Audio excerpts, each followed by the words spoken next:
Hey, what's going on YouTube? Welcome to another Preseason 9 League of Legends Champion Guide. Today I'll be covering Brand, the Burning Vengeance. Ready to set the world on fire.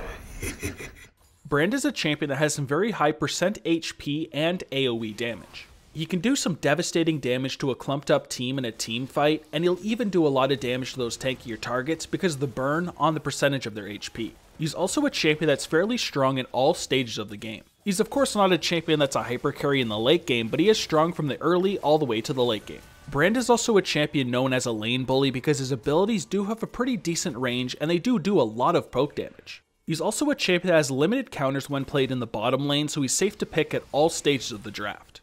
Now, despite being a really strong pick at the moment, you still of course have your cons. For one, Brand is a champion that has absolutely no sustain. You are a champion that is reliant on landing your skill shots or going for all ins because if you are in a long drawn out lane phase, usually you won't come out on top. Brand is also a champion that doesn't have a lot of mobility and is very squishy. That means you're going to have to position properly throughout the lane phase and in team fights because if you get caught out, you'll die incredibly quickly. Although you do have a crowd control and a bunch of damage, you don't bring too much utility and you are very skill shot reliant. Of course, if you're unable to land your skill shots, you're not going to be that effective of a champion. For your runes, you'll want to go for Domination and Sorcery, grabbing Dark Harvest as your keystone. Although this keystone has been nerfed a couple times to this date, it's still the strongest on Brand because it will still proc with your burn, and your ultimate can proc it multiple times if you are killing people in team fights. It'll deal a nice extra chunk of damage against low health enemies, and it's great all around on Brand. You'll then want to pick up Cheap Shot so you'll deal bonus true damage to enemies because of course Brand does have a stun, and this will increase the damage by just a little bit more. You'll then want to pick up Eyeball Collection so your unique takedowns grant you additional ability power, and then go for Ravenous Hunter afterwards so those takedowns also grant you healing from that ability damage. Although it may not be a lot, if you do get a couple takedowns early, this can help with your sustain just a little bit throughout the lane phase. As for that sorcery side, I like to go for Mana Flow Band and Scorch. Mana Flow Band is really nice because it will increase your maximum mana, and Scorch is great as well because you will burn enemies for an additional 10 seconds whenever you hit them with an ability. For those little side runes, I like to go for offense, flex, and defense. Basically, pick up as much damage as possible since you will be poking, and then go for scaling health from the defensive option. For my summoner spells, first of course, I will pick up Flash. This is definitely the strongest option on Brand because you are pretty immobile and squishy, and throughout the game if you do get caught in a bad position, you can use this to save your life. Of course, you do also have the option of using it offensively as well if you do want to flash forward and finish off a low health enemy. As for my second summoner spell, I'll pretty much always take Ignite. Brand is of course an offensive support champion, and this will just add a little bit of additional damage throughout the lane phase if you are trying to go for kills. This will then become an even better summoner spell when you are against champions that abuse healing like Dr. Mundo or Soraka. So now let's look at your abilities, starting with your passive, Blaze. This makes it so your abilities set your target on fire and they will be dealt extra magic damage, which is based on their maximum health. This will stack up to 3 times for a maximum of 12% of their maximum health over 4 seconds. When they do receive 3 stacks, they will have a mark around them and explode after 2 seconds. This will deal even more damage, which is based on maximum health as well. So this is actually an incredibly strong passive, and it's great for helping you make it through tankier targets. If you combine this passive with a Liandrys, you'll actually be dealing a lot of maximum health damage to your targets every second. So basically just focus on landing your skill shots, no shit, for that extra burn damage, and if you can get off your full combo, they will explode, dealing even more damage. Next up would be your Q ability, Seer.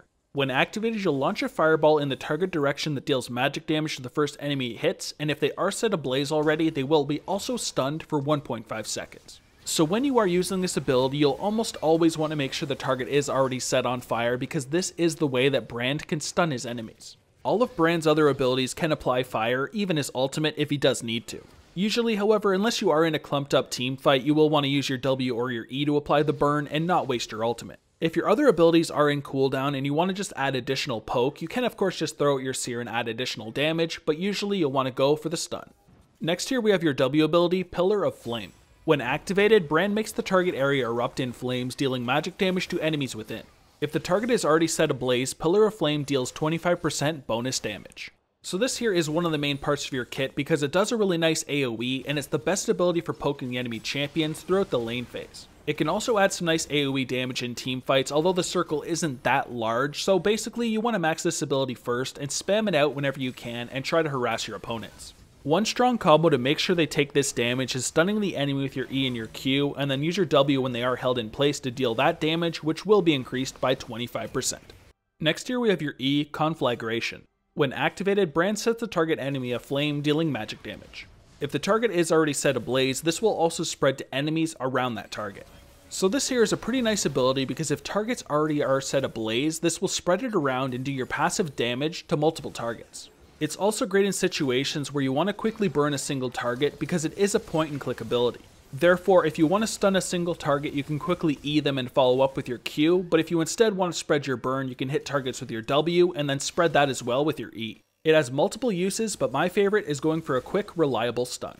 And last but not least, we have your ultimate, Pyroclasm. When activated, you'll shoot out a fireball at the target enemy that bounces between nearby enemies up to 4 times, dealing magic damage each time. If targets are already set ablaze, this will slow enemies hit by between 30 and 60%. So this here is a pretty nice ability because it will bounce around a team fight multiple times and can dish out a ton of damage. If targets are already set on fire, of course they will be slowed, making kiting a lot easier for your squishy champions on your team. This does of course apply your passive stacks as well, so you have to keep in mind if targets are hitting 3 stacks, they will explode, so if you're hitting your other abilities as well, this can proc multiple explosions and can be devastating in a clumped up team fight. So that's exactly what you want to do. Wait until targets are clumped up, throw out your ultimate, and then land your other abilities as well, and try to get off your passive stacks and blow up targets. In the right situations, this can be one of the best team fighting ultimates in the entire game. For your skill order, you first want to put a point into your ultimate whenever you can at 6, 11, and 16.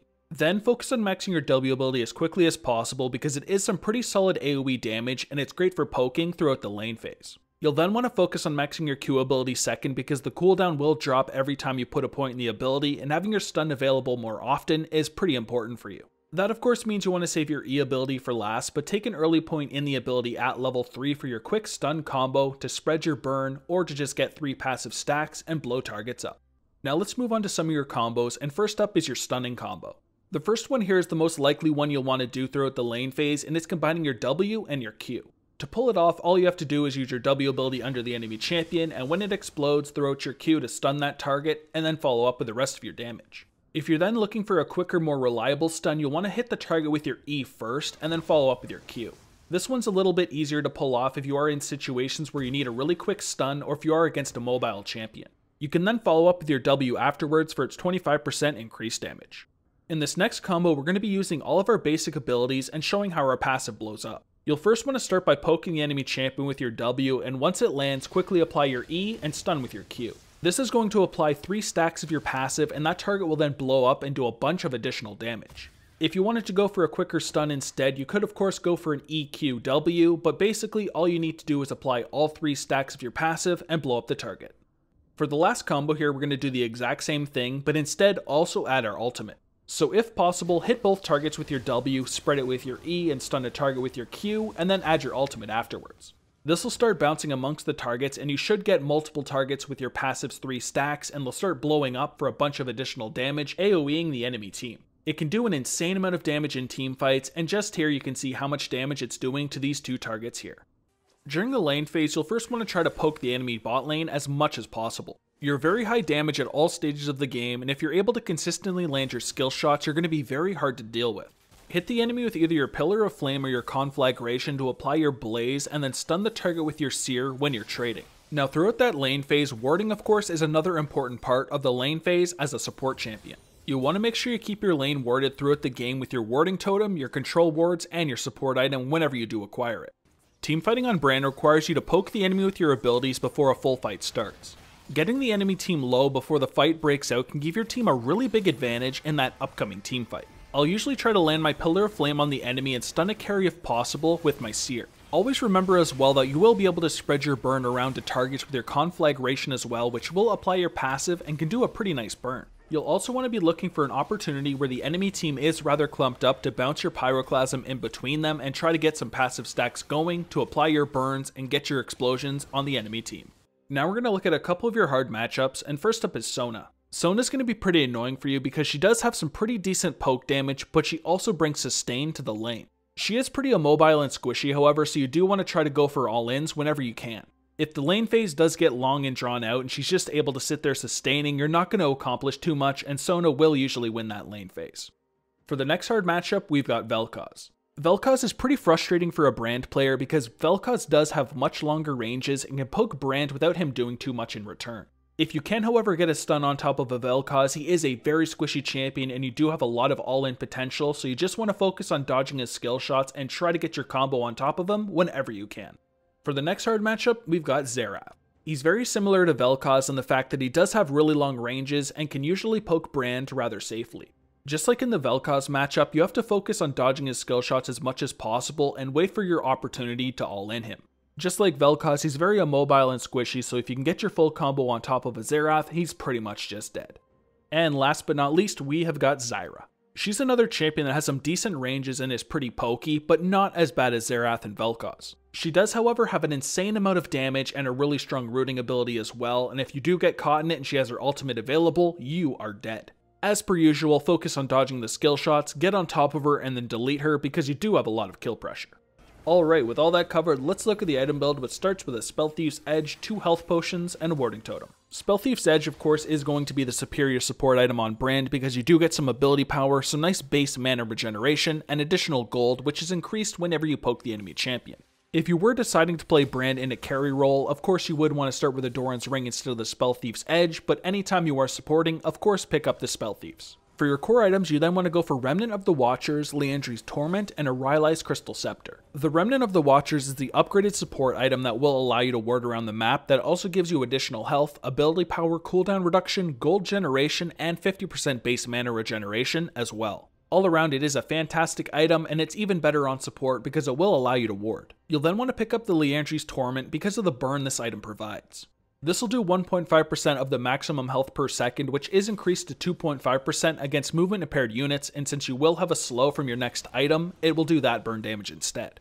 This will also increase your damage by between 2% and 10% when in combat as well. It's actually an insane item. When you combine it with your passive's burn, you'll be doing all sorts of extra burn damage. So then, like I was saying, you get the Rylai's Crystal Scepter because it will give you a nice health pool and some additional ability power, but also slow your enemies. This slow, of course, works on your burn, and since you will be spreading your burn, other enemies will be slowed as well. It is a great teamfighting option. In between these core items, you will want to pick up your boots. You can get either Sorcerer's Shoes if you want some magic penetration, Ninja Tabbies or Merc Treads as a defensive option, or Ionian Boots of Lucidity if you want 10% CDR.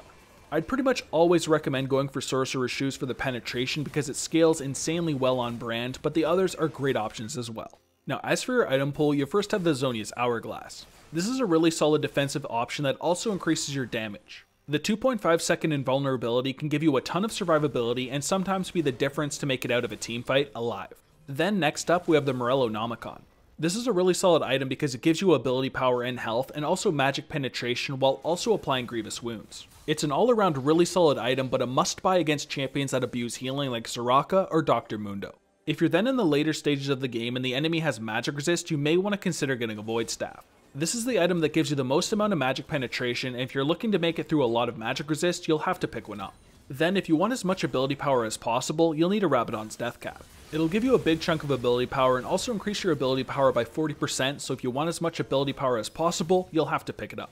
Then finally, you could always go for a Luden's Echo as well. This will give you a little bit of increased burst damage with the proc it provides at 100 stacks, so it is a pretty viable item at the same time.